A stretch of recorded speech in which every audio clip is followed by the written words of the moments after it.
ਸਤਨਾਮ। ਵਾਹਿਗੁਰੂ ਸਾਹਿਬ ਜੀ। ਫਿਰਤ ਫਿਰਤ ਪ੍ਰਭ ਆਇਆ, ਪਰਿਆ ਤੋ ਸਰਨਾਏ।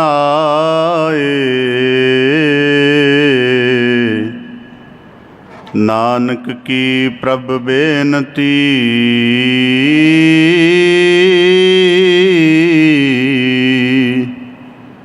ਆਪਣੀ ਭਗਤੀ ਲਾਏ।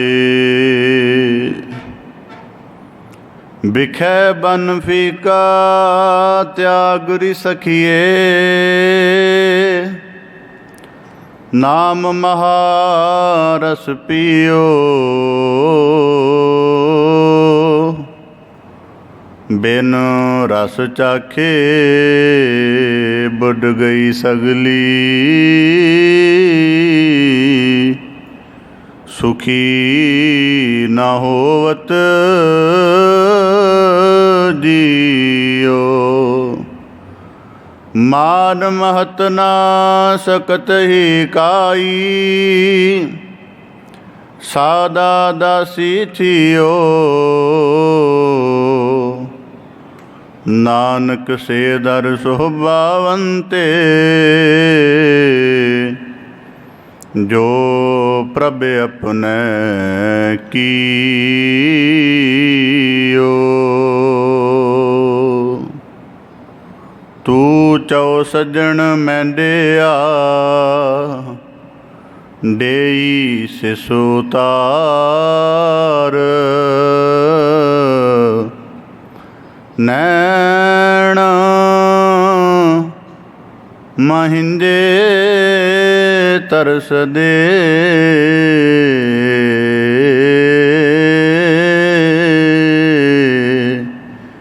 ਕਦ ਪਸੀ ਦੀਦਾਰ।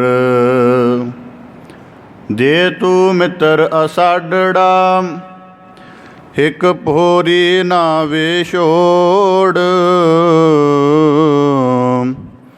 ਜਿਉ ਮਹਿੰਦਾ ਤਉ ਮੋਹਿਆ, ਕਦ ਪਸੀ ਜਾਨੀ ਤੋਹੇ। ਬੇਸੁਮਾਰ ਅਥਾਹ ਅਗਨਤ ਤੁਲੈ, ਜੋ ਬੁਲਾਵੋ ਤਿਉ ਨਾਨਕ ਦਾਸ ਬੋਲੇ। ਜੇਤਾ ਜੀਉ ਪਿੰਡ ਸਭ ਤੇਰਾ, ਤੂੰ ਅੰਤਰਜਾਮੀ ਪੁਰਖ ਭਗਵਾਨ।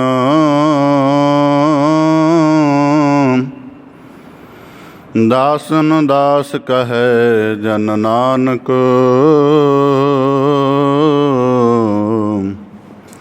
ਜੇਹਾ ਤੂੰ ਕਰਾਏ ਤੇਹਾ ਹੋ ਕਰੀ ਵਖਿਆਨ। ਸਤਨਾਮ। ਵਾਹਿਗੁਰੂ ਸਾਹਿਬ ਜੀ। ਨਿਹਫਲੰ ਤਸਯ ਜਨਮਸਯ, ਜਾਵਦ ਬ੍ਰਹਮ ਨ ਬਿੰਦਤੇ। ਸਾਗਰੰ ਸੰਸਾਰਸਯ, ਗੁਰ ਪ੍ਰਸਾਦੀ ਤਰਹਿ ਕੇ। ਨਿਹਫਲੰ ਤਸਯ ਜਨਮਸਯ, ਜਾਵਦ ਬ੍ਰਹਮ ਨ ਬਿੰਦਤੇ। ਸਾਗਰੰ ਸੰਸਾਰਸਯ, ਗੁਰ ਪ੍ਰਸਾਦੀ ਤਰਹਿ ਕੇ। ਕਰਣ ਕਾਰਨ ਸਮਰੱਥ ਹੈ, ਕਹੋ ਨਾਨਕ ਵਿਚਾਰ। ਕਾਰਨ ਕਰਤੇ ਵਸ ਹੈ, ਜਿਨ ਕਲ ਰਖੀ ਧਾਰ। ਕਰਨ ਕਾਰਨ ਸਮਰੱਥ ਹੈ, ਕਹੋ ਨਾਨਕ ਵਿਚਾਰ। ਕਾਰਨ ਕਰਤੇ ਵਸ ਹੈ, ਜਿਨ ਕਲ ਰਖੀ ਧਾਰ। ਵਾਹਿਗੁਰੂ ਜੀ ਕਾ ਖਾਲਸਾ, ਵਾਹਿਗੁਰੂ ਜੀ ਕੀ ਫਤਿਹ। ਧੰਨ ਧੰਨ ਸਤਿਗੁਰੂ ਗੁਰੂ ਗਰੀਬ ਨਿਵਾਜ, ਰਾਜਾਨ ਰਾਜ ਪਾਨਹਨ ਭਾਨ। ਦੇਵਾਨ ਦੇਵ ਉਪਮਾ ਮਹਾਨ ਦੇ ਮਾਲਕ, ਦੀਨਾਨਾਥ ਦੀਨ ਪ੍ਰਤਪਾਲਕ, ਦੀਨ ਦਰਦ ਨਿਵਾਰਕ, ਦੀਨ ਬੰਧੂ, ਦੀਨ ਕਰੁਣਾਮੈ ਸਤਿਗੁਰੂ ਸ੍ਰੀ ਗੁਰੂ ਗ੍ਰੰਥ ਸਾਹਿਬ ਜੀ ਦੀਨ ਦਇਆਲ ਪਾਤਸ਼ਾਹ। ਤਿਨਾਂ ਦੀ ਅਪਾਰ ਮਿਹਰਾਮਤ ਹੈ, ਦਇਆ ਬਖਸ਼ਿਸ਼ ਹੈ, ਜੋ ਆਪ ਸਭ ਗੁਰਸਿੱਖ ਸਤਸੰਗੀ ਜਨ ਸਤਿਗੁਰੂ ਕੀ ਮਿਹਰਾਮਤ ਨੂੰ ਮਾਣਦਿਆਂ ਹੋਇਆਂ, ਗੁਰਮੁਖੀ ਕਾਰ ਕਮਾਉਣ ਦਾ ਯਤਨ ਕਰਦਿਆਂ, ਆਪਣੇ ਦੁਰਲੱਭ ਮਨੁੱਖਾ ਜਨਮ ਦੇ ਅਵਸਰ ਦੀ ਅਮੋਲਕਤਾ ਨੂੰ ਪਹਿਚਾਣ ਕੇ ਸਤਸੰਗਤ ਰੂਪ ਵਿੱਚ ਜੁੜ ਕੇ ਗੁਰੂ ਕੀ ਮਿਹਰਾਮਤ ਦਾ, ਗੁਰੂ ਕੀ ਕਿਰਪਾ ਦੇ ਪਾਤਰ ਬਣਨ ਦਾ ਨਿਰਮਲ ਯਤਨ ਕਰ ਰਹੇ ਹੋ। ਭਾਈ ਸਾਹਿਬ ਭਾਈ ਨੰਦ ਲਾਲ ਜੀ ਆਪਣੀ ਮਹਾਨ ਰਚਨਾ ਜ਼ਿੰਦਗੀ ਨਾਮਾ ਦੇ ਵਿੱਚ ਬਹੁਤ ਖੂਬ ਆਖਦੇ ਹਨ, ਦੌਲਤ ਜਾਵੀਦ ਬਾਸ਼ਦ ਬੰਦਗੀ, ਬੰਦਗੀ ਕੁਨ ਬੰਦਗੀ, ਕੁਨ ਬੰਦਗੀ।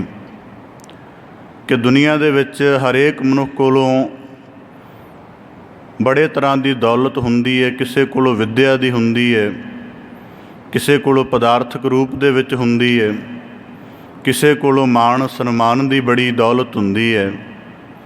ਪਰ ਭਾਈ ਨੰਦ ਲਾਲ ਜੀ ਆਖਦੇ ਦੌਲਤ ਜਾਵੀਦ ਬਾਸ਼ਦ ਬੰਦਗੀ।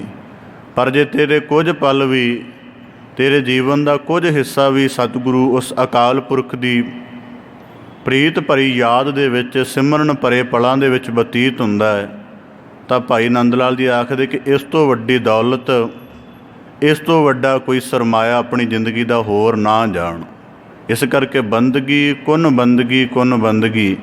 ਜਿਤਨਾ ਵੀ ਜੀਵਨ ਦੇ ਵਿੱਚ ਤਾਣ ਹੈ, ਯਤਨ ਕਰ ਆਪਣੇ ਸਮੁੱਚੇ ਜੀਵਨ ਨੂੰ ਬੰਦਗੀ ਦੇ ਰਿਦਮ ਦੇ ਵਿੱਚ ਇਕਸੁਰ ਕਰਕੇ ਅਤੇ ਸਤਿਗੁਰੂ ਮਿਹਰਾਮਤ ਦੇ ਪਾਤਰ ਬਣਨ ਦਾ, ਆਪਣੇ ਜੀਵਨ ਦਾ ਗੁਰੂ ਕਿਰਪਾ ਸਦਕਾ ਪਰਮ ਆਨੰਦ ਮਾਣਨ ਦਾ ਯਤਨ ਕਰੋ। ਸੋ ਆਪ ਜੀ ਬੜੇ ਸੁਭਾਗਸ਼ਾਲੀ ਹੋ ਜੋ ਐਸਾ ਨਿਰਮਲ ਯਤਨ ਗੁਰੂ ਕਿਰਪਾ ਸਦਕਾ ਗੁਰੂ ਕੀ ਪਾਵਨ ਪਵਿੱਤਰ ਹਜ਼ੂਰੀ ਵਿੱਚ ਜੁੜ ਬੈਠ ਕੇ ਕਰਦੇ ਹੋ।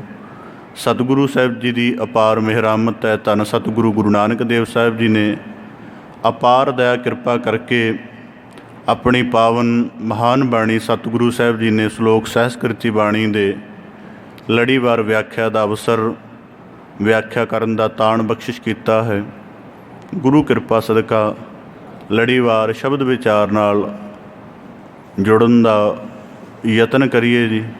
ਸ਼ਬਦ ਵਿਚਾਰ ਪ੍ਰਾਰੰਭ ਕਰਨ ਤੋਂ ਪਹਿਲਾਂ ਬੜੇ ਅਦਬ ਸਹਿਤ ਉਚਾਰਨ ਕਰੋ ਜੀ। ਸਤਨਾਮ ਸ੍ਰੀ ਵਾਹਿਗੁਰੂ ਸਾਹਿਬ ਜੀ। ਨਿਹਫਲੰ ਤਸਯ ਜਨਮਸਯ ਜਾਵਦ ਬ੍ਰਹਮ ਨ ਬਿੰਦਤੇ। ਧੰਨ ਸਤਿਗੁਰੂ ਗੁਰੂ ਨਾਨਕ ਦੇਵ ਸਾਹਿਬ ਜੀ। ਕੱਲ੍ਹ ਦੀ ਲੜੀਵਾਰ ਵਿਚਾਰ ਵਿੱਚ ਆਪ ਜੀ ਨੇ ਇਸ ਪ੍ਰਕਾਰ ਸਰਵਣ ਕੀਤਾ ਸੀ ਕਿ ਸਤਿਗੁਰੂ ਸਾਹਿਬ ਜੀ ਜਗਤ ਦੇ ਉਧਾਰ ਹਿਤ ਕਾਂਸ਼ੀ ਵਿਖੇ ਗਏ ਔਰ ਧੰਨ ਸਤਿਗੁਰੂ ਗੁਰੂ ਨਾਨਕ ਸਾਹਿਬ ਜੀ ਨੇ ਆਪਣੇ ਜੋ ਧਰਮ ਪ੍ਰਚਾਰ ਦਾ ਸਿਲਸਿਲਾ ਸੀ ਉਹਦੇ ਵਿੱਚ ਉਹਨਾਂ ਥਾਵਾਂ ਦਾ ਵਿਸ਼ੇਸ਼ ਭ੍ਰਮਣ ਕੀਤਾ। ਉਹਨਾਂ ਥਾਵਾਂ 'ਤੇ ਵਿਸ਼ੇਸ਼ ਰੂਪ ਦੇ ਵਿੱਚ ਜਾ ਕੇ ਸ਼ਬਦ ਅਨੁਭਵ ਦੇ ਨੁਕਤੇ ਤੋਂ ਵਿਚਾਰ ਸੰਵਾਦ ਕਰਨ ਦਾ ਗੁਰੂ ਨਾਨਕ ਸਾਹਿਬ ਜੀ ਨੇ ਬਖਸ਼ਿਸ਼ ਕੀਤੀ। ਕਿਉਂਕਿ ਕਿਸੇ ਵੀ ਥਾਂ ਦੇ ਵਿੱਚ ਅਗਰ ਪਾਖੰਡ ਫੈਲਦਾ ਹੈ ਜਾਂ ਧਰਮ ਦਾ ਸ਼ੁੱਧ ਅਭਿਆਸ ਨਹੀਂ ਹੁੰਦਾ ਹੈ ਤਾਂ ਇਹਦਾ ਮੇਨ ਕਾਰਨ ਲਗਭਗ ਇਹੀ ਹੁੰਦਾ ਹੈ ਕਿ ਉਸ ਸਮੇਂ ਉਸ ਥਾਂ 'ਤੇ ਜੋ ਵੀ ਧਾਰਮਿਕ ਰਹਿਨੁਮਾਈ ਕਰਨ ਵਾਲਾ ਕੇਂਦਰ ਹੈ, ਜਾਂ ਤਾਂ ਉੱਥੇ ਸਿਧਾਂਤ ਦੀ ਜਿਹੜੀ ਸ਼ੁੱਧਤਾ ਹੈ ਉਹਦੀ ਗੱਲ ਨਹੀਂ ਹੋ ਰਹੀ, ਜਾਂ ਉਸ ਮੇਨ ਧਾਰਮਿਕ ਸਥਾਨ 'ਤੇ ਜਿਹੜਾ ਆਲੇ ਦੁਆਲੇ ਨੂੰ ਅਧਿਆਤਮਿਕ ਅਗਵਾਈ ਦਿੰਦਾ ਹੈ, ਜਾਂ ਉਹਦੇ ਅਭਿਆਸ ਦੇ ਵਿੱਚ ਕਿਤੇ ਨਾ ਕਿਤੇ ਕੋਈ ਨਾ ਕੋਈ ਪਾਖੰਡ, ਕੋਈ ਨਾ ਕੋਈ ਭਰਮ, ਕੋਈ ਨਾ ਕੋਈ ਦੁਬਿਧਾ ਭਰਿਆ ਕਰਮ ਚੱਲ ਰਿਹਾ। ਇਸ ਕਰਕੇ ਕਿਉਂਕਿ ਜਿਤਨੇ ਵੀ ਧਾਰਮਿਕ ਦਾਇਰੇ ਵਿੱਚ ਵਿਚਰਨ ਵਾਲੇ ਲੋਕ ਨੇ, ਉਹਨਾਂ ਨੇ ਇੱਕ ਵਿਸ਼ੇਸ਼ ਧਾਰਮਿਕ ਸਥਾਨ ਤੋਂ ਜਾਂ ਵਿਸ਼ੇਸ਼ ਤਰ੍ਹਾਂ ਦੇ ਧਾਰਮਿਕ ਲੋਕਾਂ ਤੋਂ ਆਪਣੇ ਜੀਵਨ ਨੂੰ ਧਰਮ ਦੇ ਅਨੁਸਾਰ ਕਰਨ ਦੀ ਪ੍ਰੇਰਣਾ ਲੈਣੀ ਹੁੰਦੀ ਹੈ। ਅਤੇ ਇਸ ਕਰਕੇ ਸਤਿਗੁਰੂ ਗੁਰੂ ਨਾਨਕ ਸਾਹਿਬ ਜੀ ਨੇ ਆਪਣੀ ਦੀਰਘ ਆਤਮ ਦ੍ਰਿਸ਼ਟੀ ਦੇ ਨਾਲ ਜਾਣਿਆ ਕਿ ਇਹ ਲੋਕ, ਕਿਉਂਕਿ ਕਾਸ਼ੀ ਉਸ ਵਕਤ ਸਨਾਤਨ ਮਤ ਦੀ ਧਾਰਮਿਕ ਵਿੱਦਿਆ ਦਾ ਮੁੱਢਲਾ ਔਰ ਪ੍ਰਮੁੱਖ ਕੇਂਦਰ ਸੀ। ਜਦ ਸਤਿਗੁਰੂ ਸ੍ਰੀ ਗੁਰੂ ਨਾਨਕ ਸਾਹਿਬ ਜੀ ਜਾ ਕੇ ਉੱਥੇ ਗੋਪਾਲ ਦੱਤ ਨਾਮਕ ਪੰਡਤਾਂ ਨੂੰ, ਹੋਰ ਸਾਰਿਆਂ ਨੂੰ ਕੱਲ੍ਹ ਦੇ ਪਹਿਲੇ ਸ਼ਲੋਕ ਦੁਆਰਾ ਗੁਰੂ ਨਾਨਕ ਸਾਹਿਬ ਜੀ ਨੇ ਉਹਨਾਂ ਦੇ ਜਿਹੜਾ ਕਰਮ ਕਾਂਡ ਸੁਭਾਅ ਸੀ, ਕਰਮ ਕਾਂਡ ਵਾਲੇ ਕਰਮ ਕਰਦੇ ਸਨ, ਉਹਨਾਂ ਨੂੰ ਨਿਰਅਰਥਕ ਦੱਸਦਿਆਂ ਹੋਇਆਂ ਗੁਰੂ ਨਾਨਕ ਸਾਹਿਬ ਜੀ ਨੇ ਜਦ ਉਹਨਾਂ ਦੇ ਬਾਹਰੀ ਕਰਮਾਂ ਦੀ ਵਿਅਰਥਤਾ ਨੂੰ ਸਿੱਧ ਕੀਤਾ, ਤਾਂ ਫਿਰ ਗੁਰੂ ਨਾਨਕ ਸਾਹਿਬ ਜੀ ਦੇ ਇਸ ਉਪਦੇਸ਼ ਨੂੰ ਸੁਣ ਕੇ ਗੋਪਾਲ ਦੱਤ ਨਾਮਕ ਪੰਡਤ ਸਾਰਿਆਂ ਦੇ ਮਨ ਕੁਝ ਨਿਮਰਤਾ ਵਿੱਚ ਢਲੇ ਹਨ। ਕੁਝ ਗੁਰੂ ਕੇ ਉਪਦੇਸ਼ ਨੂੰ ਜਾਣਨ ਦੀ ਉਹਨਾਂ ਦੇ ਅੰਦਰ ਉਤਸੁਕਤਾ ਪੈਦਾ ਹੋਈ ਹੈ ਕਿ ਇਤਨੇ ਸਮੇਂ ਦੇ ਵਿੱਚ ਇੱਕ ਇਹੀ ਮਹਾਰੈਬਰ ਹਨ ਜਿਨ੍ਹਾਂ ਨੇ ਆ ਕੇ ਸਾਡੇ ਕਰਮ ਕਾਂਡ ਦੇ ਉੱਪਰ ਚੋਟ ਕੀਤੀ ਹੈ। ਨਹੀਂ ਤਾਂ ਕਿਤਨੀਆਂ ਸਦੀਆਂ ਹੋ ਗਈਆਂ ਨੇ ਸਾਡਾ ਇਹੀ ਕਰਮ ਚੱਲਿਆ ਆ ਰਿਹਾ, ਔਰ ਇਸ ਨੂੰ ਬਹੁਤ ਕਿੰਨਾ ਜਗਤ ਮੰਨ ਰਿਹਾ ਹੈ, ਕਿੰਨਾ ਇਸ ਨੂੰ ਸ਼੍ਰੇਸ਼ਟ ਕਹਿ ਰਿਹਾ, ਔਰ ਕਿੰਨੇ ਇਹਦੇ ਪ੍ਰਤੀ ਮਾਣ ਅਦਬ ਰੱਖਦੇ ਨੇ। ਇੱਕ ਪਹਿਲੇ ਪੁਰਖ ਹਨ, ਪੂਰਨ ਪੁਰਖ ਸਤਿਗੁਰੂ ਗੁਰੂ ਨਾਨਕ ਦੇਵ ਸਾਹਿਬ ਜੀ, ਜਿਨ੍ਹਾਂ ਨੇ ਪਾਖੰਡ ਕਰਮ ਉੱਪਰ ਚੋਟ ਕੀਤੀ। ਔਰ ਇਹਦੇ ਵਿੱਚ ਇੱਕ ਨੁਕਤਾ ਬੜਾ ਧਿਆਨ ਰੱਖਣ ਯੋਗ ਹੈ ਕਿ ਜਦੋਂ ਵੀ ਗੁਰੂ ਨਾਨਕ ਸਾਹਿਬ ਜੀ ਨੇ ਕਿਸੇ ਧਾਰਮਿਕ ਜਿਹੜਾ ਪਾਖੰਡ ਫੋਕਟ ਕਰਮ ਹੈ ਜਾਂ ਕਰਮ ਕਾਂਡ ਦਾ ਸੁਭਾਅ ਹੈ ਉਹਦੇ ਉੱਪਰ ਚੋਟ ਕੀਤੀ ਹੈ, ਅਤੇ ਉਹ ਗਿਆਨਾਤਮਕ ਹੈ। ਉਹ ਕੇਵਲ ਇਹ ਨਹੀਂ ਕਿ ਮੈਨੂੰ ਠੀਕ ਨਹੀਂ ਲੱਗਦਾ ਤਾਂ ਮੈਂ ਇਹਦਾ ਵਿਰੋਧ ਕਰ ਦਿੱਤਾ। ਉਹਦੇ ਵਿੱਚ ਗੁਰੂ ਨਾਨਕ ਸਾਹਿਬ ਜੀ ਨੇ ਜਿਵੇਂ ਬ੍ਰਾਹਮਣ ਕਿਹਾ, ਤਾਂ ਪਹਿਲਾਂ ਗੁਰੂ ਨਾਨਕ ਸਾਹਿਬ ਜੀ ਨੇ ਦੱਸਿਆ ਕਿ ਮੇਰੇ ਮੌਲਿਕ ਦ੍ਰਿਸ਼ਟੀਕੋਣ ਅਨੁਸਾਰ, ਸ਼ਬਦ ਦੇ ਅਨੁਭਵ ਦੇ ਦ੍ਰਿਸ਼ਟੀਕੋਣ ਅਨੁਸਾਰ ਬ੍ਰਾਹਮਣ ਕੀ ਹੈ। ਗੁਰੂ ਸਾਹਿਬ ਜੀ ਨੇ ਬਾਣੀ 'ਚ ਫਰਮਾਇਆ, ਕਹੋ ਕਬੀਰ ਜੋ ਬ੍ਰਹਮ ਵਿਚਾਰੈ, ਸੋ ਬ੍ਰਾਹਮਣ ਕਹੀਤ ਹੈ ਹਮਾਰੈ। ਜਿਸ ਵੀ ਧਰਮ ਦੇ ਉੱਪਰ ਜੇ ਮੁਸਲਮਾਨ ਦੇ ਬਾਰੇ ਕਿਹਾ ਤਾਂ ਸਤਿਗੁਰੂ ਸਾਹਿਬ ਜੀ ਨੇ ਕਿਹਾ, ਮੁਸਲਮਾਨ ਮੋਮ ਦਿਲ ਹੋਵੈ, ਖੱਤਰੀ ਸੋ ਜੋ ਕਰਮਾਂ ਕਾ ਸੂਰ, ਜੋ ਦਿਲ ਸੋਧੈ ਸੋਈ ਹਾਜੀ। ਪਹਿਲਾਂ ਗੁਰੂ ਸਾਹਿਬ ਜੀ ਨੇ ਆਪਣਾ ਮੌਲਿਕ ਦ੍ਰਿਸ਼ਟੀਕੋਣ ਸ਼ਬਦ ਅਨੁਭਵ ਵਾਲਾ ਸਨਮੁਖ ਰੱਖਿਆ, ਫਿਰ ਉਸ ਦੇ ਸਨਮੁਖ ਉਹਨਾਂ ਦਾ ਅਭਿਆਸ ਕਿਵੇਂ ਦਾ ਹੈ, ਫਿਰ ਗੁਰੂ ਨਾਨਕ ਸਾਹਿਬ ਜੀ ਨੇ ਉਹਨਾਂ ਦੇ ਉੱਪਰ ਸ਼ਬਦ ਉਪਦੇਸ਼ ਦੇ ਕੇ ਨਵਾਜਿਆ। ਜਦੋਂ ਗੋਪਾਲ ਦੱਤ ਨਾਮਕ ਸਾਰੇ ਪੰਡਤਾਂ ਨੂੰ ਗੁਰੂ ਨਾਨਕ ਸਾਹਿਬ ਜੀ ਨੇ ਪਹਿਲੇ ਸ਼ਲੋਕ ਦੁਆਰਾ ਉਪਦੇਸ਼ ਕੀਤਾ ਹੈ, ਤਾਂ ਫਿਰ ਉਹਨਾਂ ਦੇ ਮਨ 'ਚ ਜਗਿਆਸਾ ਜਾਗੀ। ਤਾਂ ਫਿਰ ਕਹਿਣ ਲੱਗੇ, ਗੁਰੂ ਸਾਹਿਬ ਜੀ, ਸਾਡਾ ਤਾਂ ਸਾਰਾ ਜੀਵਨ ਹੀ ਇਸ ਤਰ੍ਹਾਂ ਬਤੀਤ ਹੋਇਆ, ਜਿਉਂ ਤੋਂ ਜਨਮ ਲਿਆ ਪਰਿਵਾਰਕ ਸੰਸਕਾਰ ਸਾਡੇ ਧਾਰਮਿਕ ਰਹੋ ਰੀਤ ਅਨੁਸਾਰ, ਜਗਿਓ ਪਵਿੱਤ ਧਾਰਨ ਕਰ ਲਿਆ, ਗੁਰੂ ਕੁਲ ਦੇ ਵਿੱਚ ਰਹਿ ਕੇ ਵਿੱਦਿਆ ਪੜ੍ਹ ਲਈ, 3 ਸਮੇਂ ਦੀ ਸੰਧਿਆ, ਦਾਨ ਪੁੰਨ ਲੈਣਾ, ਜਗ ਕਰਨੇ, ਸਾਡਾ ਤਾਂ ਸਾਰਾ ਜੀਵਨ ਫਿਰ ਇਸ ਤਰ੍ਹਾਂ ਬਤੀਤਿਆ। ਫਿਰ ਇਹਦਾ ਮਤਲਬ ਇਹ ਹੋਇਆ ਕਿ ਸਾਡਾ ਸਾਰਾ ਜੀਵਨ ਵਿਅਰਥ ਚਲਿਆ ਗਿਆ। ਜਦੋਂ ਉਹਨਾਂ ਨੇ ਇਸ ਤਰ੍ਹਾਂ ਦਾ ਪ੍ਰਸ਼ਨ ਕੀਤਾ ਤਾਂ ਫਿਰ ਗੁਰੂ ਨਾਨਕ ਸਾਹਿਬ ਜੀ ਨੇ ਦੂਜੇ ਸ਼ਲੋਕ ਦੁਆਰਾ ਉਹਨਾਂ ਨੂੰ ਬਖਸ਼ਿਸ਼ ਕੀਤੀ ਹੈ। ਇਹ ਦੂਜੇ ਸ਼ਲੋਕ ਦਾ ਜ਼ਿਕਰ ਮਾਝ ਕੀ ਵਾਰ ਦੀ 23ਵੀਂ ਪੌੜੀ ਦੇ ਵਿੱਚ ਵੀ ਮਿਲਦਾ ਹੈ। ਭਾਵ ਕਿ ਪਹਿਲਾ ਸ਼ਲੋਕ ਤਾਂ ਸਪਸ਼ਟ ਰੂਪ ਦੇ ਵਿੱਚ ਇਹਦਾ ਕਰਤੱਵ ਗੁਰੂ ਨਾਨਕ ਸਾਹਿਬ ਜੀ ਹੀ ਹਨ, ਇਸ ਦੇ ਰਚਨਾਕਾਰ। ਤੀਜੇ ਜਿਹੜੇ ਤੇ ਦੂਜਾ, ਤੀਜਾ ਅਤੇ ਚੌਥਾ ਸ਼ਲੋਕ ਇਹ ਜਿਹੜੇ ਹਨ, ਇਹ ਗੁਰੂ ਅੰਗਦ ਦੇਵ ਜੀ ਦੇ ਮੰਨੇ ਜਾਂਦੇ ਹਨ, ਕਿਉਂਕਿ ਪਹਿਲਾ, ਤੀਜਾ ਅਤੇ ਚੌਥਾ ਸ਼ਲੋਕ ਆਸਾ ਦੀ ਵਾਰ ਦੀ 14ਵੀਂ ਪੌੜੀ ਦੇ ਵਿੱਚ ਵੀ ਆਉਂਦੇ ਹਨ। ਸੋ ਗੁਰੂ ਸਾਹਿਬ ਜੀ ਦੂਜੇ ਸ਼ਲੋਕ ਦੁਆਰਾ ਬਖਸ਼ਿਸ਼ ਕਰਦਿਆਂ ਫਰਮਾਉਂਦੇ ਹਨ, ਨਿਹਫਲੰ ਤਸ ਜਨਮਸ ਜਾਵਦ ਬ੍ਰਹਮ ਨ ਬਿੰਦ ਤੇ। ਇੱਕ ਨੁਕਤਾ ਹੋਰ ਵਿਚਾਰਨ ਯੋਗ ਹੈ ਕਿ ਜਦ ਆਪ ਜੀ ਸਹਸਕ੍ਰਿਤੀ ਬਾਣੀ ਦਾ ਪਾਠ ਕਰੋ ਤਾਂ ਉਹਦੇ ਵਿੱਚ ਜਦ ਇੱਕ ਪੈਰ ਵਾਲਾ ਅੱਖਰ ਤੋਂ ਦੂਜੇ ਪਾਸੇ ਨੂੰ ਮੁੜਿਆ ਹੋਵੇ ਤਾਂ ਉਹ ਬਹੁਤੀ ਵਾਰੀ ਐੜੇ ਅੱਖਰ ਦਾ ਸੂਚਕ ਹੁੰਦਾ। ਭਾਵ ਕਿ ਐੜੇ ਦੀ ਬਹੁਤ ਛੋਟੀ ਆਵਾਜ਼ ਉਸ ਅੱਖਰ ਦੇ ਨਾਲ ਬੁਲਾਉਣੀ ਹੈ। ਤਾਂ ਗੁਰੂ ਸਾਹਿਬ ਜੀ ਕਹਿੰਦੇ, ਨਿਹਫਲ ਤਸ ਜਨਮਸ ਜਾਵਦ ਬ੍ਰਹਮ ਨ ਬਿੰਦ ਤੇ। ਹੁਣ ਸੰਸਾਰ ਦੇ ਵਿੱਚ ਦੋ ਤਿੰਨ ਤਰ੍ਹਾਂ ਦੇ ਲੋਕ ਮਿਲਦੇ ਨੇ। ਇੱਕ ਜਿਹੜੇ ਸਾਰੀ ਜ਼ਿੰਦਗੀ ਧਰਮ, ਗਿਆਨ, ਵਿੱਦਿਆ ਇਹਦੇ ਵਿੱਚ ਆਪਣਾ ਜੀਵਨ ਬਤੀਤ ਕਰਦੇ ਨੇ। ਇੱਕ ਦੂਸਰੇ ਤਰ੍ਹਾਂ ਦੇ ਲੋਕ ਨੇ ਜਿਹੜੇ ਪਰਿਵਾਰ, ਸਮਾਜ, ਸੰਸਾਰ, ਕਾਰੋਬਾਰ ਦੇ ਤਲ 'ਤੇ ਆਪਣਾ ਜੀਵਨ ਬਤੀਤ ਕਰਦੇ ਨੇ। ਇੱਕ ਸੰਸਾਰੀ ਹੈ ਸਾਰੀ ਜ਼ਿੰਦਗੀ ਪਦਾਰਥ ਤੋਂ ਅੱਗੇ ਉਹਦੀ ਦ੍ਰਿਸ਼ਟੀ ਨਹੀਂ ਗਈ। ਹਰ ਵੇਲੇ ਦ੍ਰਿਸ਼ਟੀ ਇੱਥੋਂ ਤੱਕ ਸੀਮਤ ਰਹੀ ਕਿ ਬਹੁਤ ਸਾਰਾ ਪਦਾਰਥ ਇਕੱਤਰ ਕਰ ਲਿਆ ਜਾਵੇ, ਜੀਵਨ ਨੂੰ ਸਹੂਲਤਾਂ ਭਰਪੂਰ ਬਣਾ ਲਿਆ ਜਾਵੇ ਅਤੇ ਇਹਦੇ ਵਿੱਚ ਹੀ ਪਰਮ ਆਨੰਦ ਹੈ। ਅਤੇ ਮਨ ਦੇ ਵਿਸ਼ੇ ਵਿਕਾਰਾਂ ਨੂੰ ਭੋਗ ਲਿਆ ਜਾਵੇ।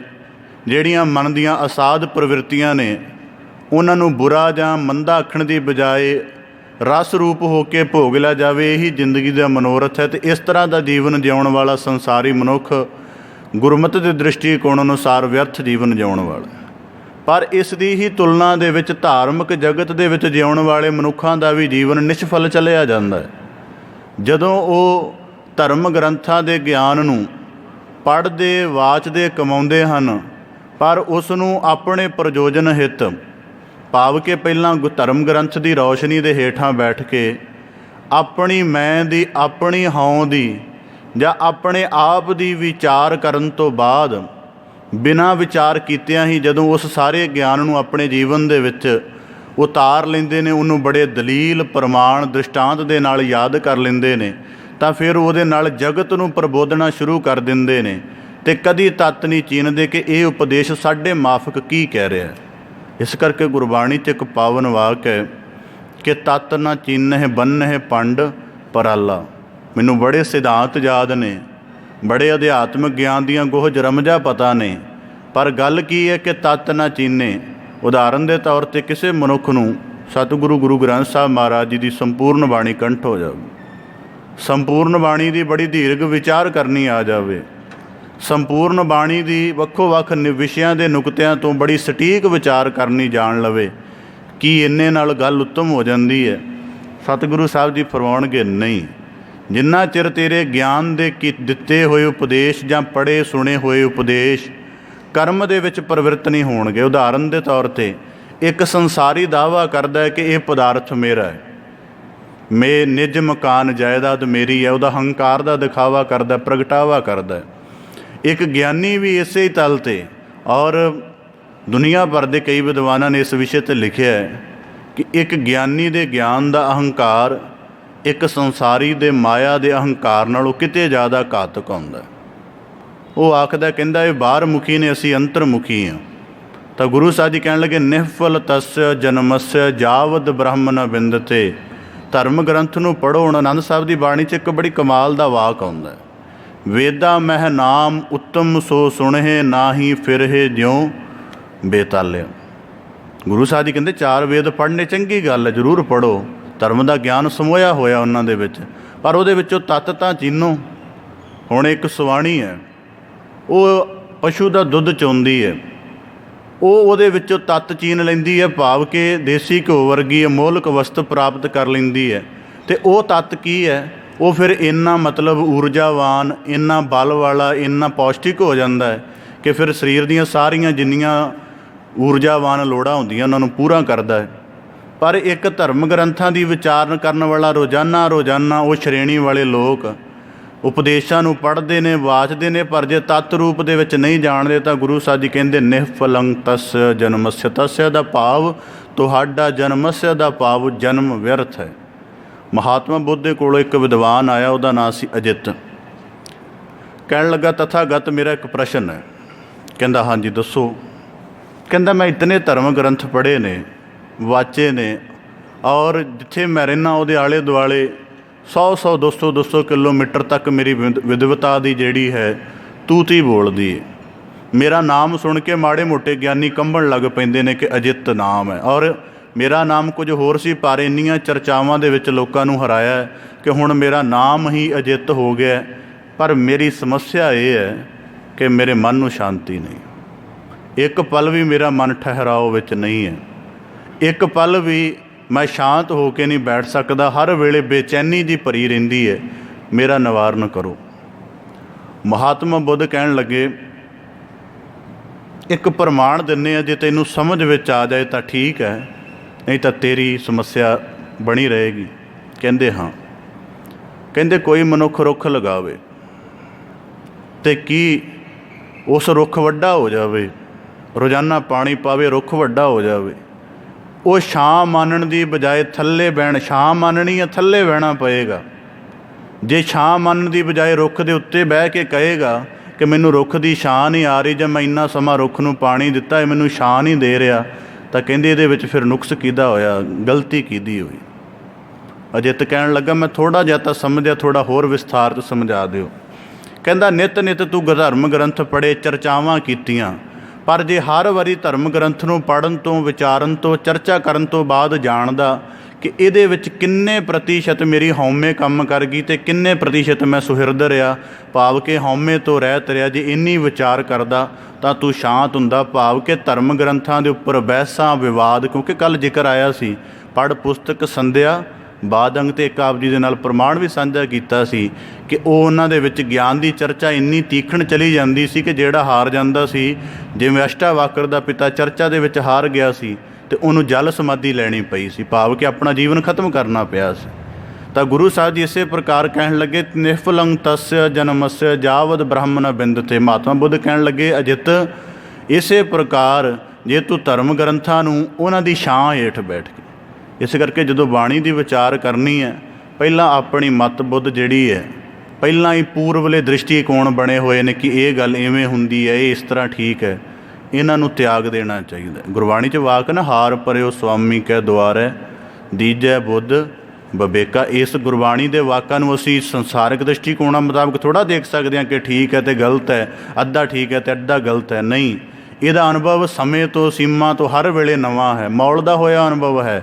ਸਾਹਿਬ ਮੇਰਾ ਨੀਤ ਨਵਾਂ ਵਾਲਾ ਅਨੁਭਵ ਹੈ।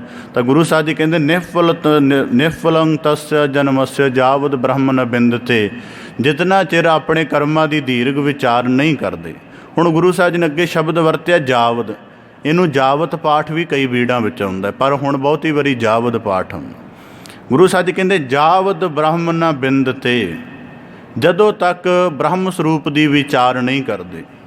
ਹੁਣ ਮਨੁੱਖ, ਸਤਸੰਗੀ ਮਨੁੱਖ ਦਾ ਸਭ ਤੋਂ ਮੁੱਢਲਾ ਔਰ ਤੀਖਣ ਕਰਮ ਕੀ ਹੋਣਾ ਚਾਹੀਦਾ? ਸਭ ਤੋਂ ਪਹਿਲਾਂ ਉਹਨੂੰ ਆਪਣੇ ਆਤਮ ਰੂਪ ਦੀ ਪਹਿਚਾਣ ਹੋਵੇ।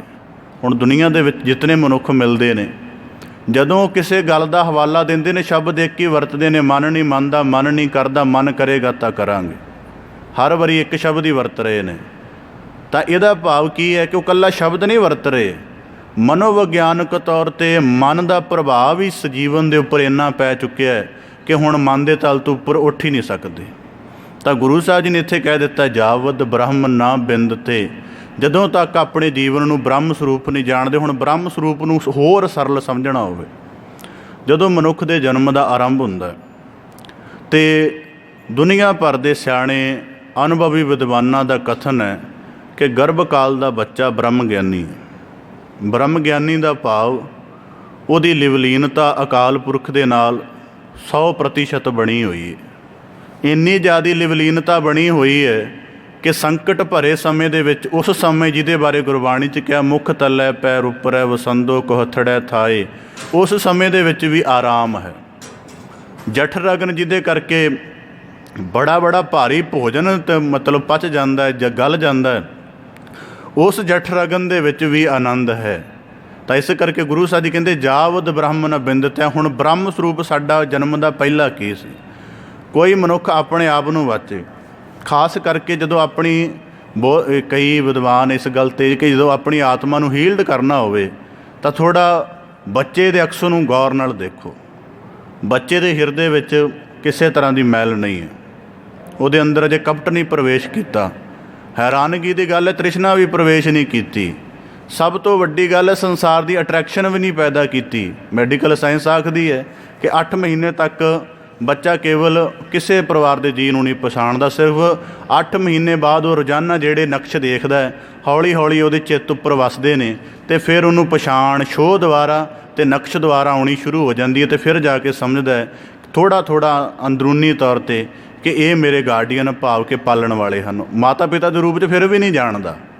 ਹੁਣ ਅਸੀਂ ਕੀ ਜਾਣਦੇ ਹਾਂ? ਹੁਣ ਇਹ ਹੈ ਸਾਡਾ ਬ੍ਰਹਮ ਸਰੂਪ, ਜਿਹਦੇ ਵਿੱਚ ਕੋਈ ਮੈਲ ਕਪਟ, ਕੋਈ ਸੰਸਾਰ ਦੀ ਅਟਰੈਕਸ਼ਨ ਨਹੀਂ ਹੈ। ਔਰ ਇਹਦਾ ਸਭ ਤੋਂ ਵੱਡਾ ਆਨੰਦ ਕੀ ਹੈ? ਬੇਪਰਵਾਹੀ। ਮਨੁੱਖ ਨੂੰ ਕੋਈ ਚਿੰਤਾ ਨਹੀਂ। ਹਰੇਕ ਅੱਜ ਕਿੰਨੀ ਦੁਨੀਆ, ਮੈਂ ਕਈ ਵਾਰੀ ਸਾਹਿਤ ਪੜ੍ਹਦਾ ਹਾਂ ਤਾਂ ਹਰੇਕ ਬੰਦਾ ਦੁਨੀਆ ਤੋਂ ਵੱਡੇ ਦਾ ਵੱਡਾ ਲੇਖਕ ਵੀ ਆਪਣੇ ਬਚਪਨ ਨੂੰ ਯਾਦ ਕਰ ਰਿਹਾ ਹੁੰਦਾ। ਔਰ ਗੁਰਬਾਣੀ ਨੇ ਕਿ ਬਚਪਨ ਦੀ ਕਿੱਡੀ ਵੱਡੀ ਮਹਾਨਤਾ ਦੱਸੀ ਹੈ। ਪਾਇਓ ਬਾਲ ਬੁੱਧ ਸੁਖ ਰੇ। ਇਹਦਾ ਭਾਵ ਕੀ ਹੈ ਕਿ ਓਨੇ ਹੀ ਨਿਰਮਲ, ਓਨੇ ਹੀ ਸਰਲ, ਓਨੇ ਹੀ ਸਾਨੂੰ ਸਰਲ ਹੋਣਾ ਪਏਗਾ, ਤਾਂ ਕਰਕੇ ਆਤਮ ਸਰੂਪ ਦੀ ਸਮਝ ਆਏਗੀ। ਅਤੇ ਹੁਣ ਅੱਗੇ ਪ੍ਰਸ਼ਨ ਪੈਦਾ ਹੁੰਦਾ ਹੈ ਕਿ ਪਰਮੇਸ਼ਰ ਨੇ ਤਾਂ ਬ੍ਰਹਮ ਸਰੂਪ ਪੈਦਾ ਕਰ ਦਿੱਤਾ, ਹਿਰਦਾ ਪੂਰੀ ਤਰ੍ਹਾਂ ਨਿਰਮਲ ਹੈ, 5 ਗਿਆਨ ਇੰਦਰੇ, ਕਰਮ ਇੰਦਰੇ ਵੀ ਨਿਰਮਲ ਨੇ, ਕੋਈ ਵਾਸਨਾ ਨਹੀਂ ਹੈ, ਕੋਈ ਤ੍ਰਿਸ਼ਨਾ ਨਹੀਂ ਹੈ। ਉਸ ਨੇ ਤਾਂ ਸਾਨੂੰ ਬ੍ਰਹਮ ਰੂਪ ਦੇ ਵਿੱਚ ਸ਼ੁੱਧ ਪੈਦਾ ਕੀਤਾ। ਸਾਡਾ ਜਿਹੜਾ ਅਗਲਾ ਜਨਮ ਚੱਲਿਆ ਉਹਦੇ ਵਿੱਚ ਜਿਹੜਾ ਅਸੀਂ ਆਪਣੇ ਆਪ ਦਾ ਨੁਕਸਾਨ ਕਹਿ ਲਓ ਜਾਂ ਆਪਣੇ ਆਪ ਨੂੰ ਮਲੀਨ ਕੀਤਾ, ਉਹ ਤਾਂ ਸਾਡਾ ਆਪਣਾ ਹੀ ਹੈ ਨਾ। ਇਸੇ ਕਰਕੇ ਗੁਰਬਾਣੀ ਹੁਣ ਜਿਵੇਂ ਵਾਕ ਆਇਆ ਸੀ ਕਿ ਧਰਮ ਗ੍ਰੰਥਾਂ ਦੀ ਵਿਚਾਰ, ਹੁਣ ਰੋਜ਼ਾਨਾ ਆਨੰਦ ਸਾਹਿਬ ਦੀ ਬਾਣੀ ਪੜ੍ਹਦੇ ਹਾਂ। ਵੈਸੇ ਤਾਂ ਇੱਕ ਗੱਲ ਹੈ ਕਿ ਬਾਬਾ ਜਿਹੜੇ ਇੱਥੇ ਪ੍ਰਕਾਰ ਸੰਤ ਅਤਰ ਸਿੰਘ ਜੀ ਮਸਤੂਆਣੇ ਵਾਲੇ ਸਨ, ਉਹਨਾਂ ਦੇ ਜੀਵਨ ਦੀ ਇੱਕ ਮੈਨੂੰ ਗੱਲ ਬੜੀ ਰੌਚਕ ਲੱਗਦੀ। ਇੱਕ ਵਾਰੀ ਉਹ ਕਿਤੇ ਪਾਠ ਕਰ ਰਹੇ ਸਨ, ਉਹਨਾਂ ਦੇ ਨਾਲ ਦਾ ਵੀ ਕੋਈ ਸੰਗੀ ਪਾਠ ਕਰ ਰਿਹਾ ਸੀ। ਉਹ ਇੱਕ ਪੌੜੀ 15, 20, 25, 30 ਵਾਰੀ ਪੜ੍ਹ ਗਏ। ਉਹ ਨਾਲ ਦਾ ਪੜ੍ਹੀ ਗਿਆ ਲਗਾਤਾਰ ਰਵਾਂ ਤਾਂ ਉਸ ਦਾ ਨਿਤਨੇਮ ਸਮਾਪਤ ਹੋ ਗਿਆ, ਉਹਨਾਂ ਦਾ ਜਪਜੀ ਸਾਹਿਬ ਨਾਲ ਸਮਾਪਤ ਹੋਇਆ। ਜਦੋਂ ਤੱਕ ਉਹ ਸਮਾਪਤ ਕਰਕੇ ਬਾਅਦ 'ਚ ਨੋਰਮਲ ਤਰੀਕੇ ਨਾਲ ਆਪਸੀ ਬੈਠੇ ਗੱਲਬਾਤ ਕਰਨ ਲੱਗੇ।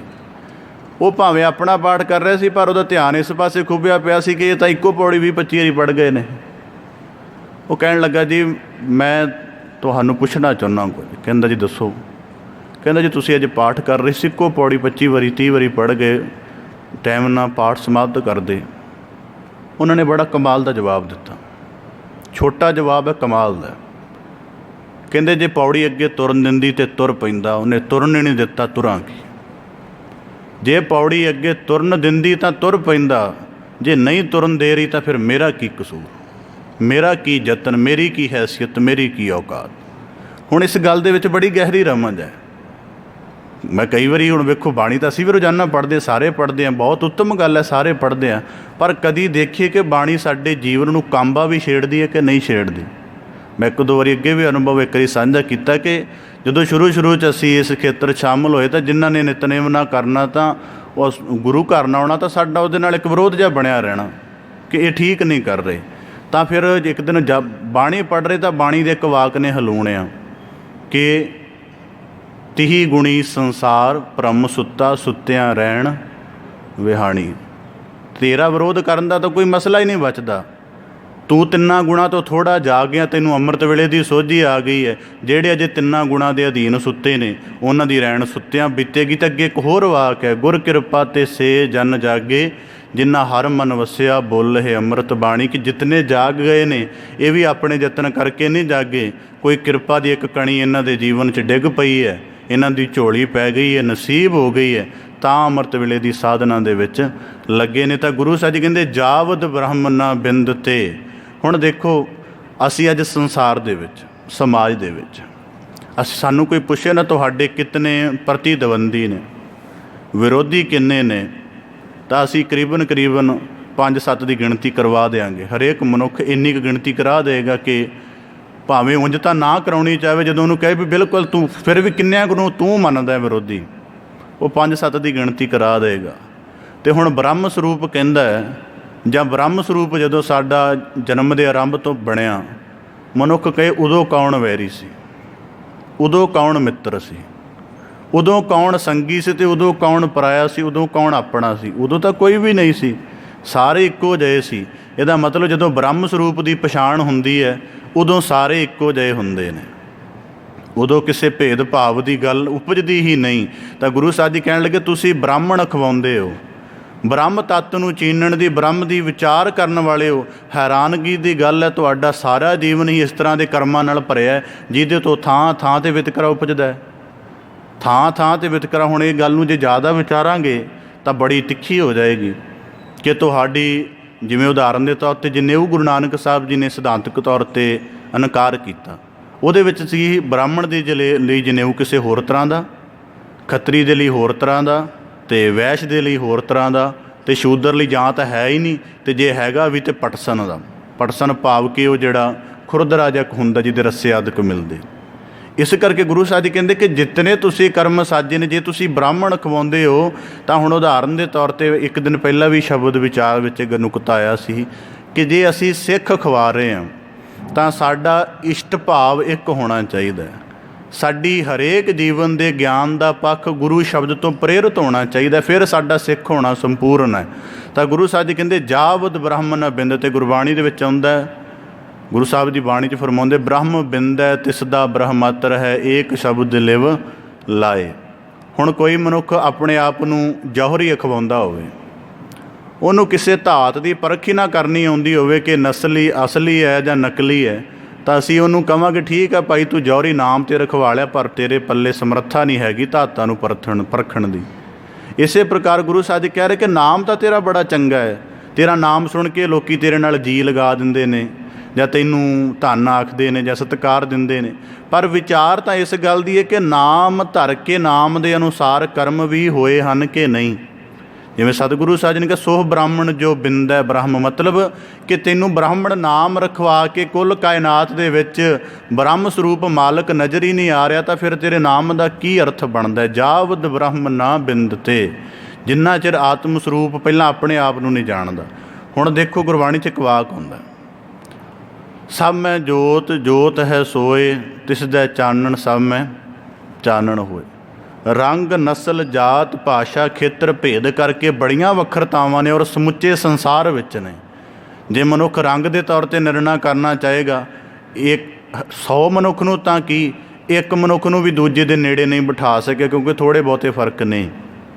ਭਾਸ਼ਾ ਦੇ ਆਧਾਰ 'ਤੇ ਇਕੱਠੇ ਬਿਠਾਉਣਾ ਚਾਹੇਗਾ ਤੇ ਆਮ ਗੱਲ ਹੈ ਕਿ 12 ਕੋਹ 'ਤੇ ਜਾ ਕੇ ਭਾਸ਼ਾ ਬਦਲ ਜਾਂਦੀ ਹੈ। ਭਾਸ਼ਾ ਦੇ ਤਲ 'ਤੇ ਵੀ ਨਹੀਂ ਬਿਠਾ ਸਕੇਗਾ, ਕੋਈ ਅਮੀਰੀ ਗਰੀਬੀ ਦੇ ਤਲ 'ਤੇ ਵੀ ਨਹੀਂ ਬਿਠਾ ਸਕੇਗਾ, ਵਿਚਾਰਾਂ ਦੇ ਤਲ 'ਤੇ ਵੀ ਨਹੀਂ ਬਿਠਾ ਸਕੇਗਾ ਕਿ ਇਹਨਾਂ 100 ਬੰਦੇ ਦੇ ਵਿਚਾਰ ਰਲ ਕੇ ਚਲੋ ਇੱਕੋ ਜਿੱਕੇ ਹੋ ਗਏ, ਇਹ ਵੀ ਨਹੀਂ ਕਰ ਸਕਦੇ।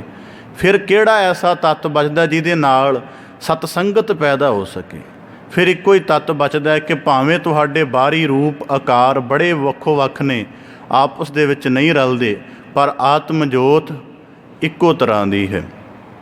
ਦੀਵਿਆਂ ਦੇ ਆਕਾਰ ਵੱਖੋ ਵੱਖਰੇ ਨੇ, ਕੋਈ 8 ਮੁਖੀ ਹੈ, ਕੋਈ 4 ਮੁਖੀ ਹੈ, ਕੋਈ 1 ਮੁਖੀਆ ਹੈ, ਪਰ ਉਹਨਾਂ ਤੋਂ ਪੈਦਾ ਹੋਣ ਵਾਲੀ ਜੋਤ ਲਾਟ ਦੀ ਰੌਸ਼ਨੀ ਇੱਕੋ ਜਿਹੀ ਹੈ। ਇਸੇ ਪ੍ਰਕਾਰ ਗੁਰੂ ਸਾਹਿਬ ਜੀ ਕਹਿੰਦੇ ਜਾਵਦ ਬ੍ਰਹਮ ਨਾ ਬਿੰਦ ਤੇ, ਪਹਿਲਾਂ ਆਪਣੇ ਅੰਦਰ ਉਸ ਆਤਮ ਪਰਮਾਤਮਾ ਦੀ ਅੰਸ਼ ਨੂੰ ਜਾਣੋ।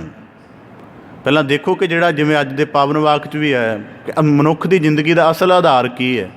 ਪਹਿਲੇ ਤਰਫ 'ਤੇ ਮਨੁੱਖ ਜਵਾਬ ਦੇਗਾ ਮਾਤਾ ਪਿਤਾ, ਫਿਰ ਕਹੇਗਾ ਕਿ ਪੈਸਾ ਆਦਿਕ, ਫਿਰ ਕਹੇਗਾ ਨਹੀਂ ਸਾਹ, ਤਾਂ ਸਾਹ ਵੀ ਤਾਂ ਵਿਨਸਣ ਵਾਲੇ ਨੇ। ਤਾਂ ਫਿਰ ਗੁਰੂ ਸਾਹਿਬ ਜੀ ਕਹਿੰਦੇ ਆਤਮ ਰੂਪ ਜਿਹੜੀ ਸੱਤਾ ਤੇਰੇ ਅੰਦਰ ਵਿਚਰਦੀ ਹੈ, ਉਹਦੇ ਕਰਕੇ ਜੀਵਨ ਬਣਿਆ ਰਹਿੰਦਾ। ਤਾਂ ਗੁਰੂ ਸਾਹਿਬ ਜੀ ਕਹਿੰਦੇ ਜਾਵਦ ਬ੍ਰਹਮ ਨਾ ਬਿੰਦ ਤੇ, ਜਿਤਨਾ ਚਿਰ ਆਤਮ ਸਰੂਪ ਨੂੰ ਨਹੀਂ ਚੀਣਦੇ ਆਤਮ ਪਰਮਾਤਮਾ ਦੇ ਨਾਲ, ਗੁਰਬਾਣੀ 'ਚ ਵਾਕ ਹੁੰਦਾ ਜਿਨੀ ਆਤਮ ਚੀਨਿਆ ਪਰਮਾਤਮ ਸੋਈ।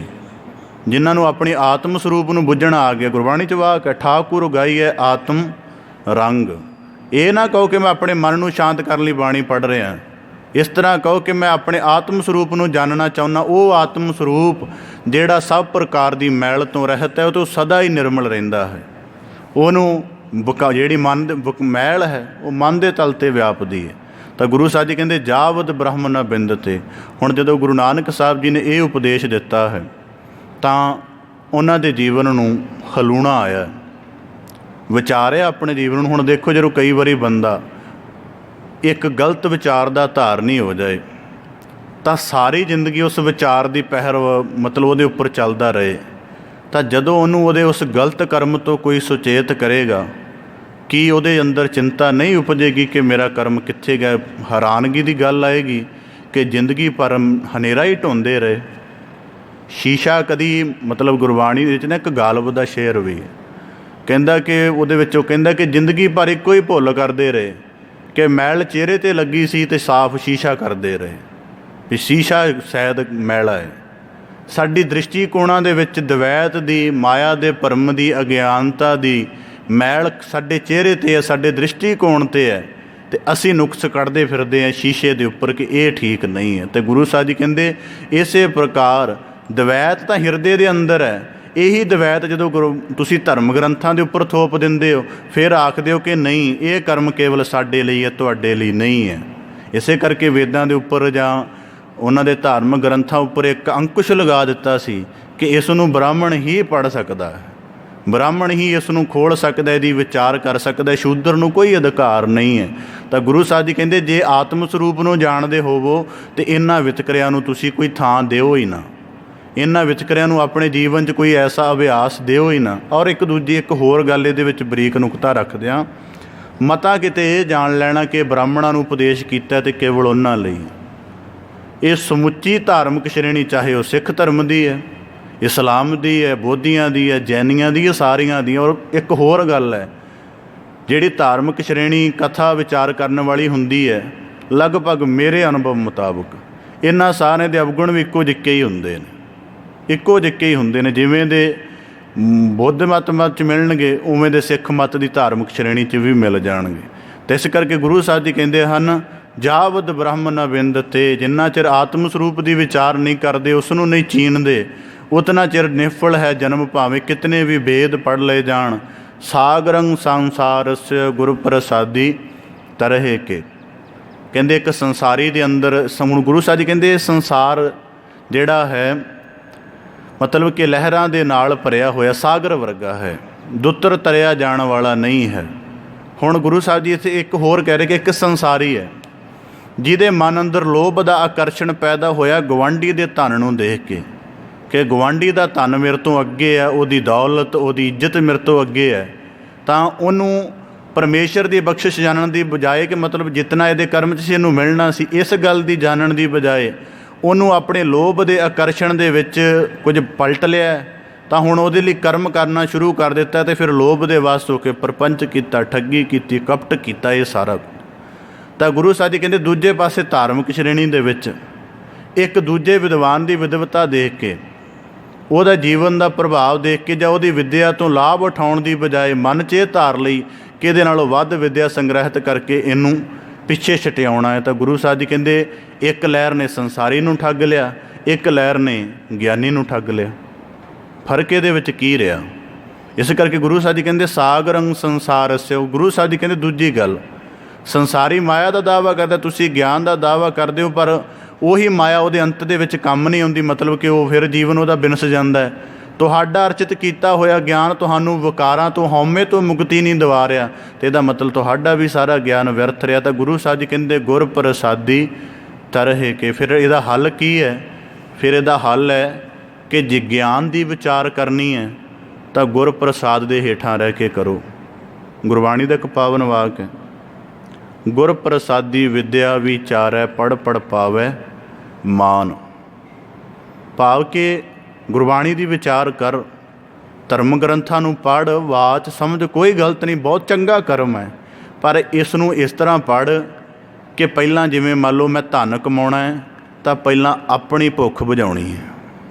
ਧਰਮ ਗ੍ਰੰਥ ਬਣਨੇ, ਪੂਜਾ ਪਾਠ ਕਰਨਾ, ਤਾਂ ਇਉਂ ਕਰੋ ਜਿਵੇਂ ਹੁਣ ਕੋਈ ਮਜ਼ਦੂਰ ਬੰਦਾ ਦਿਹਾੜੀ ਲਾਉਂਦਾ ਹੈ, ਕਿਰਤ ਕਰਦਾ ਹੈ, ਤਾਂ ਉਹਦਾ ਪਹਿਲਾ ਪ੍ਰਯੋਜਨ ਹੁੰਦਾ ਕਿ ਮਤਲਬ ਆਪਣੇ ਪਰਿਵਾਰ ਦਾ ਪੇਟ ਭਰ ਲਿਆ ਜਾਵੇ, ਬਾਅਦ 'ਚ ਜੇ ਬਚੇ ਤਾਂ ਵੰਡ ਛਕ ਲਿਆ ਜਾਵੇ, ਹੈ ਨਾ, ਜਿਵੇਂ ਵੀ ਹੈ।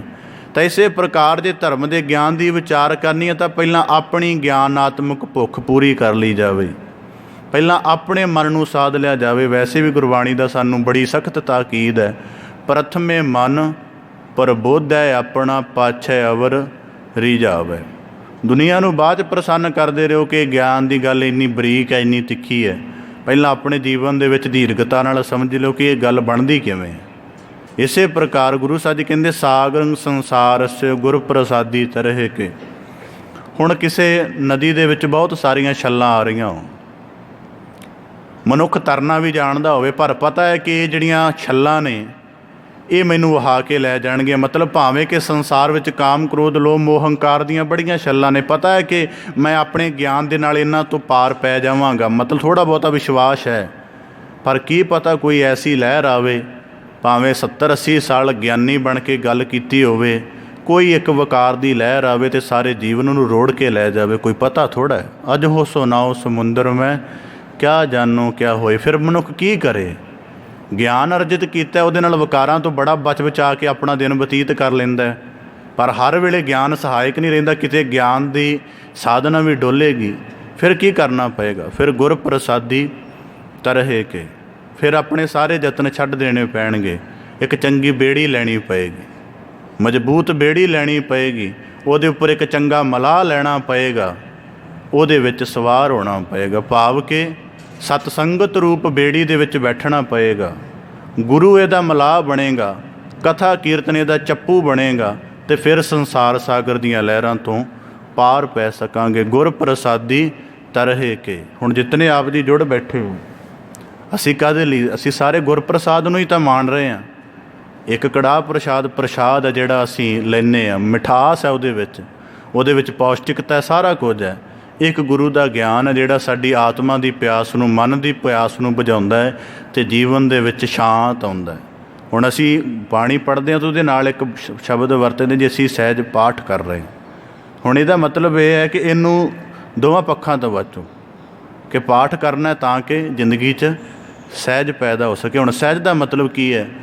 ਇੱਕ ਗੁਰਸਿੱਖ ਬਾਣੀ ਪੜ੍ਹ ਰਿਹਾ, ਮਾਇਆ ਕਾਰਨ ਧਾਵਹੀ ਮੂਰਖ ਲੋਕ ਅਜਾਨ।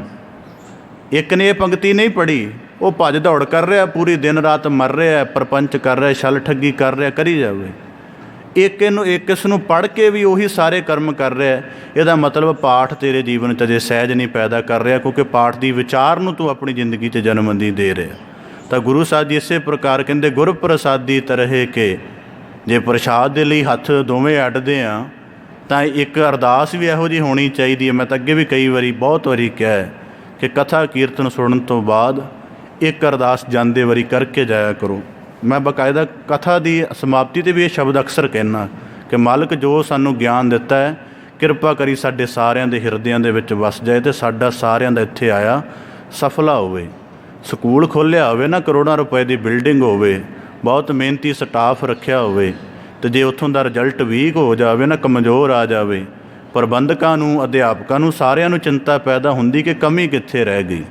ਰੋਜ਼ਾਨਾ ਦੇ ਸਤਸੰਗੀ ਦੇ ਕਰਮ ਵੀ ਜੇ ਬਿਲਕੁਲ ਆਮ ਇਨਸਾਨਾਂ ਵਰਗੇ ਰਹਿਣੇ ਨੇ ਤਾਂ ਕਿਤੇ ਨਾ ਕਿਤੇ ਚਿੰਤਾ ਦਾ ਵਿਸ਼ਾ ਬਣਦਾ। ਤਾਂ ਗੁਰੂ ਸਾਹਿਬ ਜੀ ਕਹਿੰਦੇ, ਗੁਰ ਪ੍ਰਸਾਦੀ ਤਰਹਿ ਕੇ। ਅਰਦਾਸ ਕਰਕੇ ਜਾਣੀ ਚਾਹੀਦੀ, ਸਤਿਗੁਰੂ ਜੋ ਗਿਆਨ, ਕਿਉਂਕਿ ਜੇ ਅਸੀਂ ਆਏ ਹਾਂ ਆਪਣੇ ਯਤਨ ਕਰਕੇ ਨਹੀਂ ਆਏ, ਉਹ ਥੋੜ੍ਹਾ ਕਿਰਪਾ ਦਾ ਕੋਈ ਆਲਮ ਸਾਡੀ ਜ਼ਿੰਦਗੀ 'ਚ ਵਰਤਿਆ ਤਾਂ ਆਏ ਹਾਂ। ਤਾਂ ਅਰਦਾਸ ਵੀ ਇਸ ਤਰ੍ਹਾਂ ਦੀ ਬਣਾ ਕੇ ਜੇ ਕਿ ਇਹ ਜੋ ਵੀ ਉਪਦੇਸ਼ ਦ੍ਰਿੜ ਕਰਾ। ਉਦਾਹਰਨ ਦੇ ਤੌਰ 'ਤੇ 45 ਮਿੰਟ ਕੋਈ ਗੱਲ ਸੁਣੀ ਹੈ, 45 ਮਿੰਟ ਨਾ ਮੈਨੂੰ ਯਾਦ ਰਹਿਣੀ ਹੈ ਨਾ ਤੁਹਾਨੂੰ ਯਾਦ ਰਹਿਣੀ, ਪਰ ਉਹਦਾ ਤੱਤ ਸਾਰ ਯਾਦ ਰਹਿ ਜਾਣਾ ਵੀ ਮੇਨ ਗੱਲ ਤਾਂ ਆ ਸੀ ਕਿ ਮਤਲਬ ਕਿ ਗਿਆਨ ਦੀ ਵਿਚਾਰ ਨੂੰ ਕਰਮ 'ਚ ਜ਼ਰੂਰ ਬਦਲਣਾ, ਮੇਨ ਗੱਲ ਆ ਸੀ। ਤਾਂ ਗੁਰੂ ਸਾਹਿਬ ਜੀ ਕਹਿੰਦੇ ਇਸੇ ਪ੍ਰਕਾਰ ਗੁਰ ਪ੍ਰਸਾਦੀ ਤਰਹਿ ਕੇ, ਕਿ ਕੇਵਲ ਆਪਣੇ ਗਿਆਨ ਦੇ ਨਾਲ ਨਹੀਂ ਪਾਰ ਪਾਇਆ ਜਾਣਾ, ਉਸ ਗਿਆਨ ਦੇ ਉੱਪਰ ਜੇ ਗੁਰੂ ਦੀ ਮਿਹਰ ਹੋ ਗਈ ਤਾਂ ਫਿਰ ਗੱਲ ਬਣੇਗੀ। ਜਿਵੇਂ ਭਾਈ ਗੁਰਦਾਸ ਸਾਹਿਬ ਜੀ ਦੇ ਜੀਵਨ ਦੀ ਘਟਨਾ ਉਹਨਾਂ ਨੇ ਇੱਕ ਵਾਰੀ ਲਿਖ ਦਿੱਤਾ, ਅਤੇ ਜੇ ਗੁਰਸਾਂਗ ਸਿੱਖ ਵਰਦਾ ਸਿੱਖ ਸਿੱਧ ਘਨਾਰੇ, ਤਾਂ ਗੁਰੂ ਸਾਹਿਬ ਜੀ ਨੇ ਚੋਜ ਵਰਤਾ ਦਿੱਤਾ। ਫਿਰ ਉਹਨਾਂ ਦਾ ਜਿਹੜਾ ਵਿਸ਼ਵਾਸ ਡੋਲ ਗਿਆ। ਦੁਬਾਰਾ ਗੁਰੂ ਸਾਹਿਬ ਜੀ ਨੇ ਕਾਂਚੀ ਤੋਂ ਮੰਗਵਾਇਆ ਤਾਂ ਹੁਣ ਕੀ ਕਿਹਾ? ਫਿਰ ਕਹਿੰਦੇ ਗੁਰੂ ਸਾਹਿਬ ਜੀ ਕਹਿੰਦੇ ਹੁਣ ਕਹੋ। ਕਹਿੰਦੇ ਵੀ ਜੇ ਗੁਰਸਾਂਗ ਪਰਮਾਏ ਤਾਂ ਸਿੱਖ ਕੀ ਕਰੇ ਵਿਚਾਰਾ। ਫਿਰ ਸਿੱਖ ਵਿਚਾਰਾ ਕੀ ਕਰ ਸਕਦਾ ਜੇ ਗੁਰੂ ਪਰਮਾ ਲਵੇ? ਭਾਵ ਕਿ ਜੇ ਮਾਇਆ ਠੱਗਣੀ ਚਾਹਵੇ, ਇਕੱਲੇ ਗਿਆਨ ਦੇ ਨਾਲ ਮਾਇਆ ਤੋਂ ਨਹੀਂ ਪ੍ਰਭਾਵ ਤੋਂ ਬਚਿਆ ਜਾਏਗਾ, ਉਹਦੇ ਲਈ ਗੁਰੂ ਦੀ ਮਿਹਰਾਮਤ ਜ਼ਰੂਰੀ ਹੈ। ਤਾਂ ਗੁਰੂ ਸਾਹਿਬ ਜੀ ਰੋਜ਼ਾਨਾ ਕਹਿੰਦੇ ਨੇ, ਤਰਸ ਪਿਆ ਮਿਹਰਾਮਤ ਹੋਈ। ਅਤੇ ਗੁਰੂ ਸਾਹਿਬ ਜੀ ਇਸੇ ਪ੍ਰਕਾਰ ਬਖਸ਼ਿਸ਼ ਕਰਦੇ ਕਹਿਣ ਲੱਗੇ, ਗੋਪਾਲ ਦੱਤ ਗੁਰ ਪ੍ਰਸਾਦੀ ਤਰਹਿ ਕੇ। ਗੁਰੂ ਕਿਰਪਾ ਦੇ ਗਿਆਨ ਨੂੰ, ਉਹਦੇ ਕੋਲੋਂ ਗਿਆਨ ਦੀ ਮੰਗ ਵੀ ਕਰੋ, ਪਰ ਨਾਲ ਇਹ ਵੀ ਮੰਗ ਕਰੋ ਕਿ ਸਤਿਗੁਰੂ ਸਾਡੇ ਉੱਪਰ ਉਹ ਬਲ ਰੱਖ ਜਿਹਦੇ ਕਰਕੇ ਗਿਆਨ ਦੇ ਧਾਰਨੀ ਹੋ ਸਕੀਏ। ਕਰਨ ਕਾਰਨ ਸਮਰੱਥ ਹੈ ਕਹੋ ਨਾਨਕ ਵਿਚਾਰ। ਗੁਰੂ ਸਾਹਿਬ ਜੀ ਕਹਿੰਦੇ ਕਰਨ ਭਾਵ ਜਿਹਦੇ ਤੋਂ ਉਤਪਤੀ ਹੋਈ ਹੈ, ਕਾਰਨ ਭਾਵ ਜਿਹਦੇ ਕਰਕੇ ਸਾਡੇ ਜੀਵਨ ਦਾ ਸਾਰਾ ਵਿਵਹਾਰ ਚੱਲਦਾ, ਜਿਹਦੇ ਕਰਕੇ ਅਸੀਂ ਉਤਰਾ ਚੜਾ ਮਨ ਆਤਮ ਬੁੱਧ ਸਾਰਿਆਂ ਦੇ ਵਿੱਚ ਭਰਮਦੇ ਹਾਂ। ਕਹਿੰਦੇ ਸਮਰੱਥ ਹੈ, ਜੇ ਉਹ ਤੁਹਾਨੂੰ ਪੈਦਾ ਕਰ ਸਕਦਾ ਹੈ, ਤੁਹਾਡੇ ਜੀਵਨ ਨੂੰ ਰਿਜ਼ਕ ਦੇ ਸਕਦਾ ਹੈ, ਅਤੇ ਗਿਆਨ ਦੇ ਨੁਕਤੇ ਤੋਂ ਵੀ ਗਿਆਨ ਵੀ ਦੇ ਸਕਦਾ ਹੈ, ਅਤੇ ਫਿਰ ਗਿਆਨ ਨੂੰ ਕਮਾਉਣ ਦਾ ਬਲ ਵੀ ਦੇ ਸਕਦਾ ਹੈ। ਕਰਨ ਕਾਰਨ ਸਮਰੱਥ ਹੈ ਕਹੋ ਨਾਨਕ ਵਿਚਾਰ। ਗੁਰੂ ਸਾਹਿਬ ਜੀ ਕਹਿੰਦੇ ਇਸ ਗੱਲ ਨੂੰ ਦੀਰਘਤਾ ਨਾਲ ਵਿਚਾਰੋ। ਕਾਰਨ ਕਰਤੇ ਵਸ ਹੈ ਜਿਨ ਕਲ ਰੱਖੀ ਧਾਰ। ਇਹ ਕਾਰਨ ਉਸ ਦੇ ਵਸ ਹੈ ਕਿ ਉਹਨੇ ਜੀਵ ਨੂੰ ਗਿਆਨ ਦੀ ਹਉਮੈ ਵਿੱਚ ਭਟਕਾਉਣਾ ਹੈ, ਕਿ ਗਿਆਨ ਨੂੰ ਆਤਮਸਾਤ ਕਰਕੇ ਉਹਨੂੰ ਪਰਮ ਗੁਰਮੁਖ ਬਣਾ ਦੇਣਾ। ਗੁਰੂ ਸਾਹਿਬ ਜੀ ਕਹਿੰਦੇ ਜਿਨ ਕਲ ਰੱਖੀ ਧਾਰ।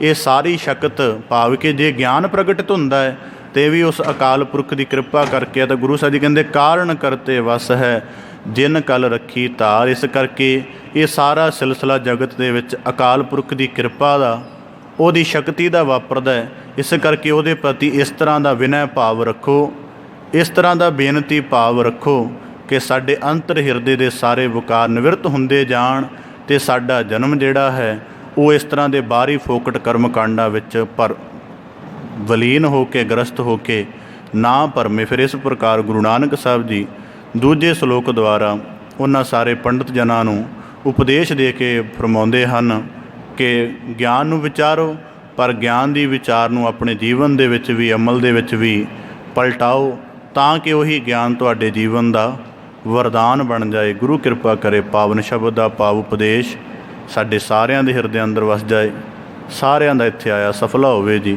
ਪਾਵਨ ਸ਼ਬਦ ਵਿਚਾਰ ਦੀ ਆਪ ਜੀ ਦੇ ਨਾਲ ਸਾਂਝ ਪਾਉਂਦਿਆਂ ਹੋਈਆਂ ਬੇਅੰਤ ਭੁੱਲਾਂ ਦੀ ਖਿਮਾ ਜਾਚਨਾ ਜੀ। ਬੜੇ ਅਦਬ ਸਹਿਤ ਗੱਜ ਕੇ ਵਾਹਿਗੁਰੂ ਜੀ ਕਾ ਖਾਲਸਾ, ਵਾਹਿਗੁਰੂ ਜੀ ਕੀ